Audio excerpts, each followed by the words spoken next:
Guys, one thing I did right off the bat was I took these parts layout pages and laminated them. It's been invaluable.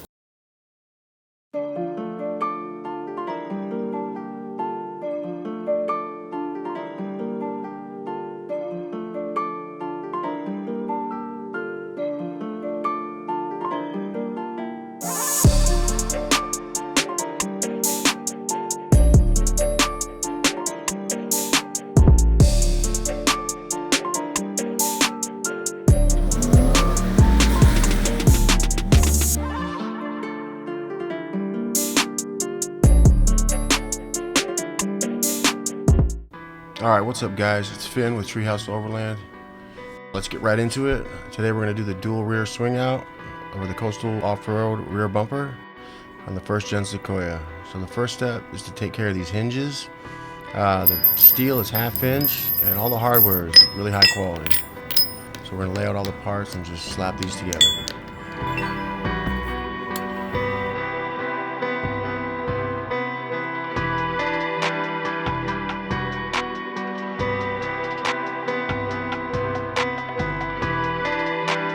So I want you to thread these nuts onto the heim joints all the way till they bottom out and then back them off 2 full turns.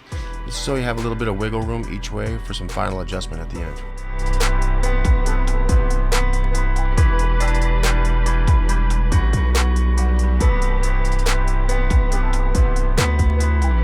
So the black nuts need to be welded to this plate. So they recommend putting it in a vise to keep everything straight while you're taking care of this.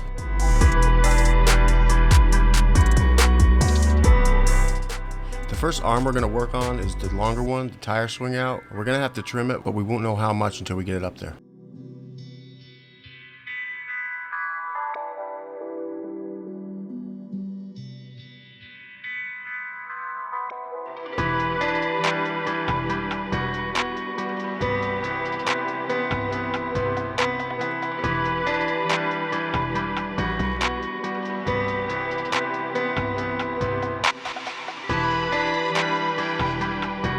The nylon catch pad is a 1/4 inch thick, so I'm going to mimic that with some metal to get the arm properly spaced off the bumper.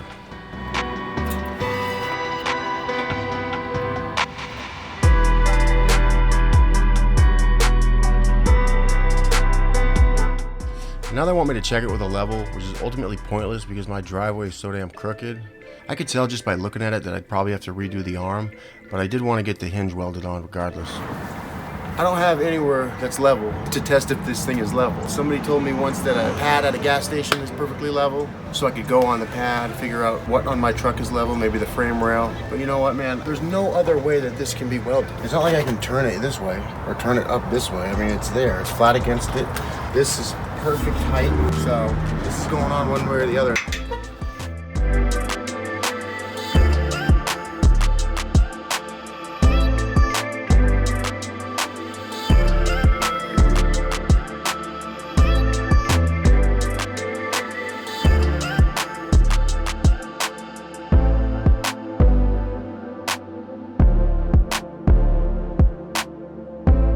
So I tacked the hoops on temporarily just to see if I liked them. At first I didn't, but I ended up keeping them. Next up is the small arm for the dual jerry cans, or whatever you want to put in it really. And guys, I did end up having an issue with the angle on the longer arm, so I'm not going to center this one like the last one. I'm going to cockeye it a little bit to test a theory. You'll see why here shortly.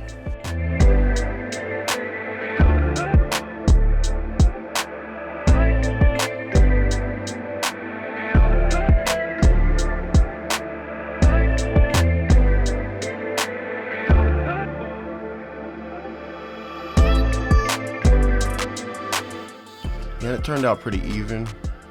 Then I just used the old ichrometer to make sure that both hinges were spaced evenly.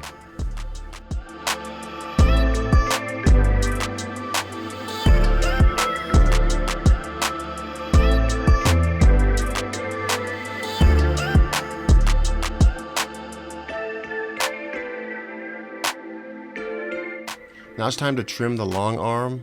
It looks to be hanging over by about 3/4 inches. It doesn't say how much space to leave between the two arms, but I just eyeballed it and it came out all right.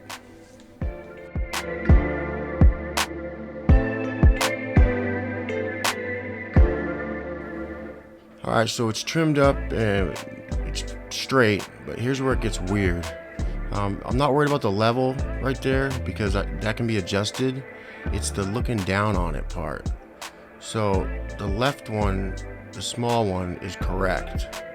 And if you look at it from a bird's eye view, you can see the right one is off. It's like slanted backwards. So that means the whole tire carrier, as I build it up, will be slanted backwards. And I could tell that by eye, but I just wanted to be sure. So I decided to take it off, cockeye it like the last one, and redo it to see how I liked it. So here it is.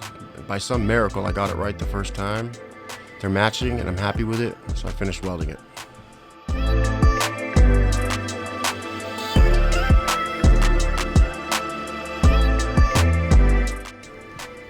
Got it all welded up and installed back in the truck, and I went to shut the back hatch and ran into a little issue.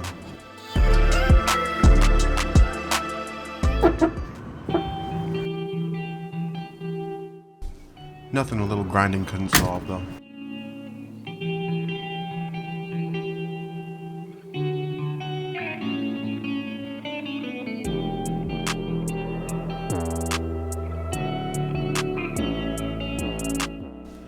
Next we're going to start in on the catch pad.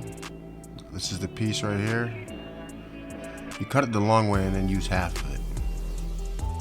So to figure out where to cut, I mock up my catch pad and I add an extra 1/4 inch so it's not sitting on the very edge of the mount. Make my line at 2 1/4 inches. The bumper slopes back pretty bad, so we end up with the shape of a C with a real long bottom.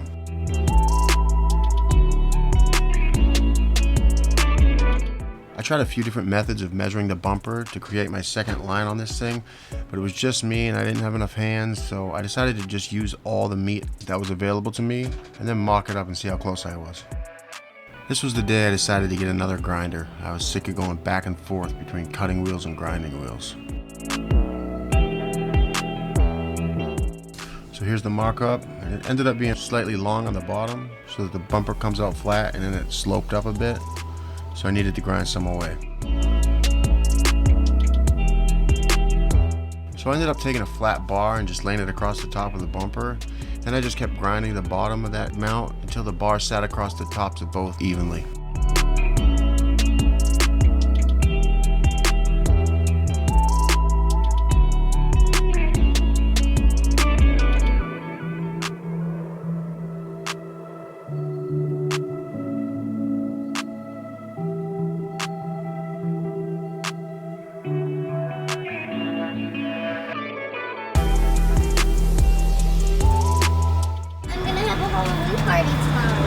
You're gonna have a Halloween party? Yeah. Am I invited?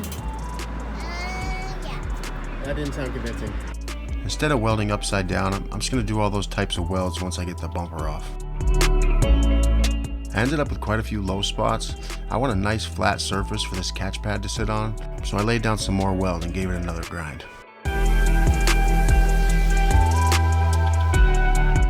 So while that's cooling down, I can show you guys the rest of the hardware that came with the kit. You get 2 of these big latches. These latches are made by Destico.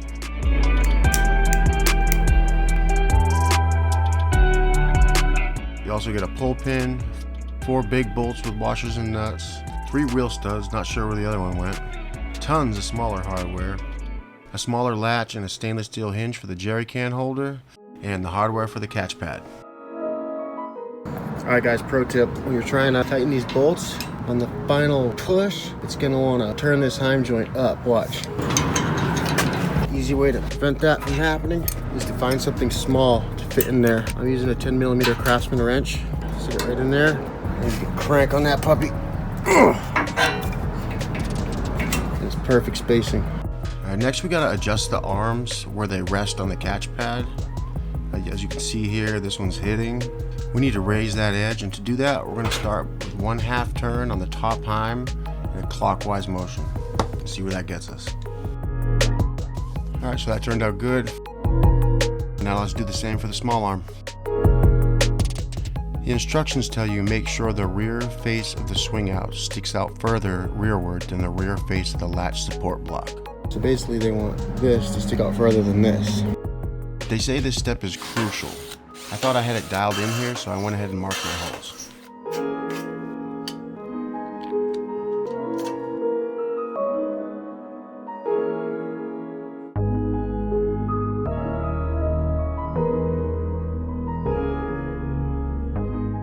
We're shooting for 3/16 to 1/4 inch space between the swing out arms and the catch pad. Oh, hi Wonder Woman. Are you out saving the world? What the heck's going on here? I'm getting teamed up on. Oh, do you need help with your belt, Batman? Yes. Alright guys, I had to redo the catch pad. This is supposed to stick out further than this for the latch to catch right. And when I got it all said and done, they were about flush. So I took it off, welded the holes in, grinded it again, drilled new holes. So now it sticks out further.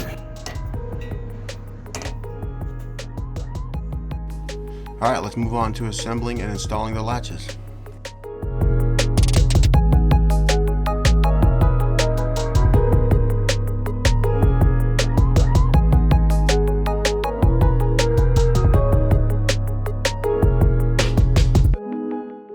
So right here there's a flat side and a round side. My guess is that the nylock nut goes against the flat side. It's really hard to tell from the picture. A little YouTube magic made the second one go together a lot easier.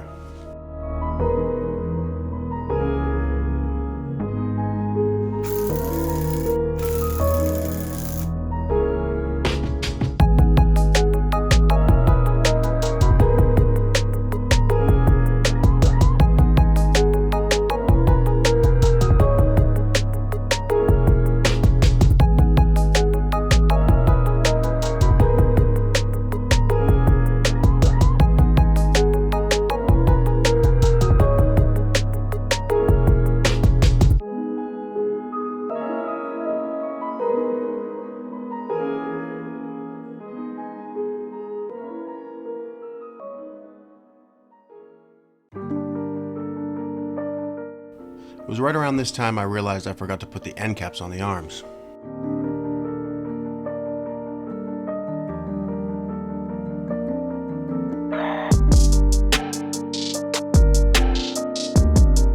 So because I didn't put the end caps on before measuring for the length of my arms, or account for it before measuring, I don't have enough clearance to weld both these end caps on. It's not a huge deal, I can make a plug, but it's just taking up unnecessary time. Learn from my mistakes, guys.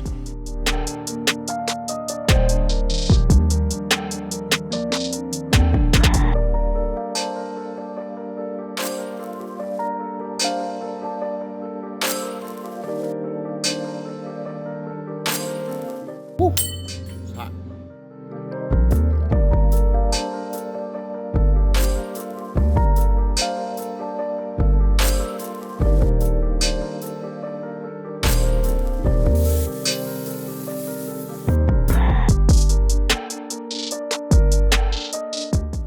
Now we can get these latches welded on.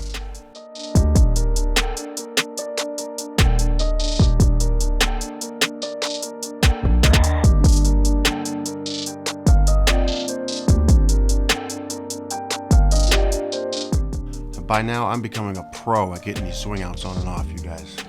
Now we finally get to test our latches. Left one was dialed in. The right one I had to mess with it for a while before I got it. They are supposed to touch the catch pad when they're latched, so I will need to adjust this left arm down the road. Now speaking of the left arm, that's where we're going to start. We're going to start on the dual jerry can swing out.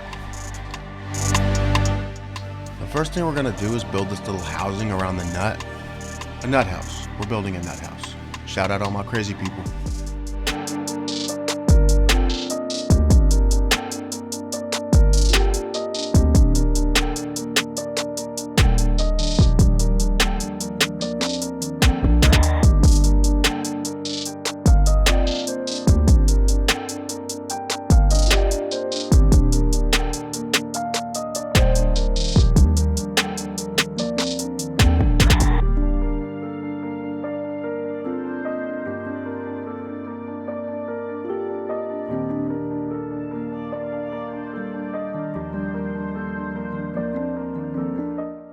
Quick test fit for our carrier assembly.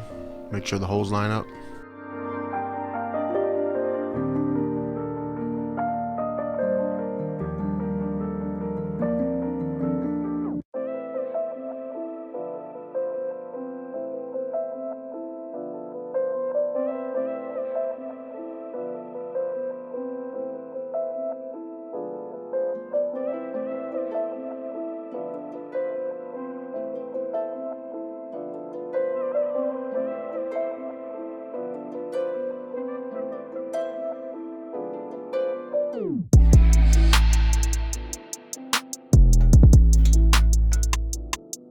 If I could go back in time, I would have removed these heim joints prior to putting all the heat to this thing. They kind of stiffened up and started squeaking a bit after this. Next up is the gas can carrier assembly.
Time to mount it up.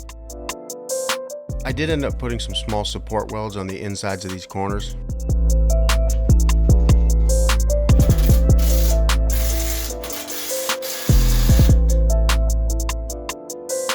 I'm going to wait on the last piece and the hinge until I get jerry cans so I can make sure everything fits right.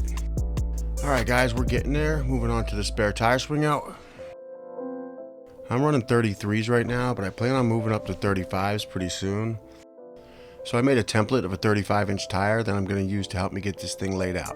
Your measurements might be different depending on what tire size you're running, but I left room for a 37 in case I decide to sass this thing one day.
I used a little 4th grade geometry to try and find the center of the spare tire mount.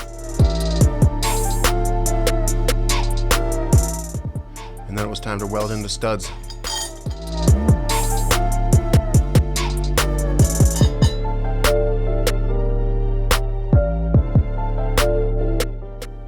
And it's actually starting to look like something.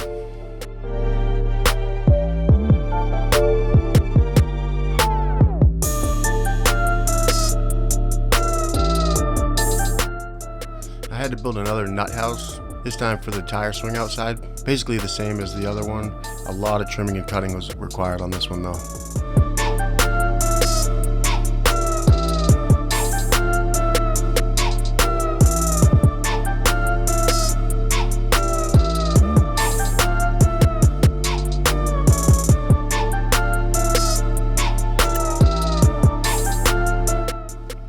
My kit didn't come with a backing plate for this part right here, so I needed a 2-inch square for this one and a small plate to cover that up too. Luckily I had some spare stuff laying around, so I whipped one up real quick.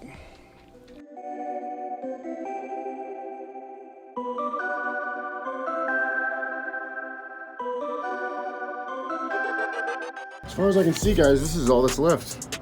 Spring pin. right here. The spring pin mounting bracket, the thing that holds this in, I can't find it, and I know I had it. And I've been missing a few pieces in this kit. Through no fault of Coastal Offroad, the FedEx was ripped wide open when it got here. So over the course of this project, I've emailed Brandon over there at Coastal 3 separate times, and he next day aired the proper part out to me. In fact, I was missing one of these high lift mounts. This brand new one just came, so they're really good about that. I say all that because they also give you extra pieces sometimes. And this was an extra piece. I mean, it's like it was made for it. It fits so perfectly. I'm just gonna make a bracket.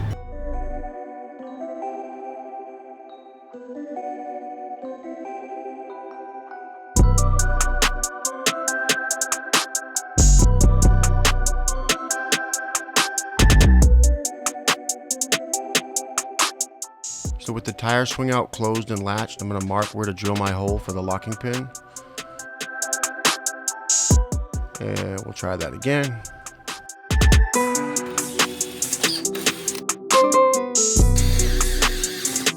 Ends up being a 3/8 inch hole, and it fits perfectly. I mean, like a glove. Now I'm looking for a washer. To properly space this locking pin off the bumper, just find yourself a washer, latch it up, make sure it's in position, weld her up.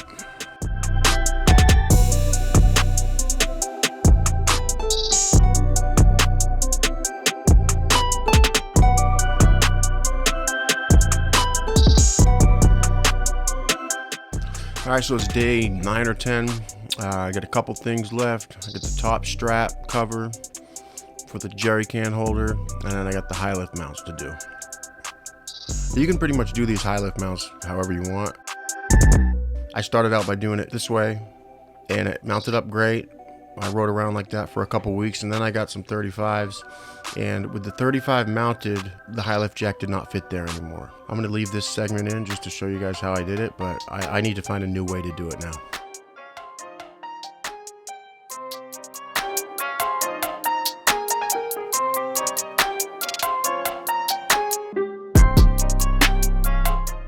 So this is some low-grade hardware that I just wanted to see if it would work and close. But something like this, where maybe I weld a bolt back there and back there, so they're sticking out. But I just don't know how I'd lock it up. I'd like to be able to lock it up. Anyways, then I get just some wing nuts and, you know, I think that's fine.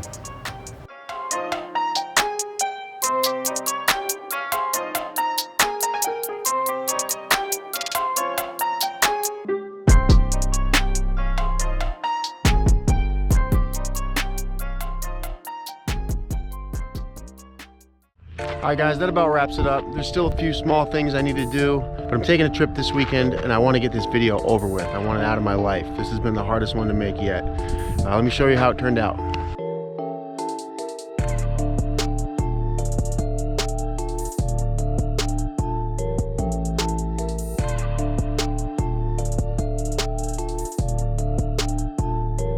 The hoops are tacked on. I actually angled the bottoms a little bit so they'd stick further away from the truck and leave a little space right here. And that way, if I need to use this to strap anything down in the future, I can. I can tie my dog to it. I can do whatever I want. And I think it actually looks better too. So those have got to get finish welded on. All this stuff is going to happen when I take the bumper off to deliver it for powder coating. The high lift jack, once I put the 35 on there, the jack won't fit in the original mount locations because this sticks out too far. So I got to reposition that. Probably run the high lift jack vertical off that one. I've seen a few Land Cruiser guys doing that. And the last thing is the strap for the top of the jerry can holder. I haven't got to that yet. But unpin it.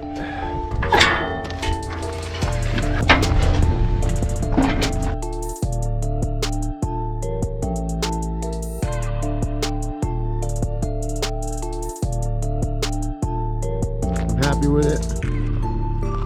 So this wasn't a how-to, this wasn't a lesson on how to weld either.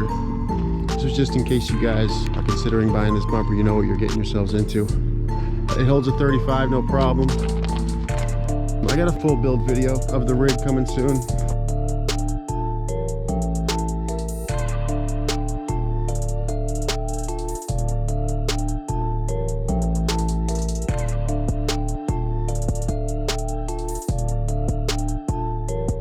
One thing real quick while I'm back here, 95% of the reason these back latches fail and they get such a bad reputation is because people pop it and then lift the entire weight of the hatch with this little plastic handle. Your best bet is to either pop it, lift it from down here, or take it one step further, which I did, was I pop it and I just put a handle down here. It's a screen door handle and it works great. Video coming soon of all the electrical mounted on the factory panel. DC to DC charger, solar controller, inverter, 100 amp hour LiPo, and I got my ARB stuffed in that headrest compartment, which is the stupidest thing. It came in handy. I hope this video helps someone. This is Finn with Treehouse Overland, signing off.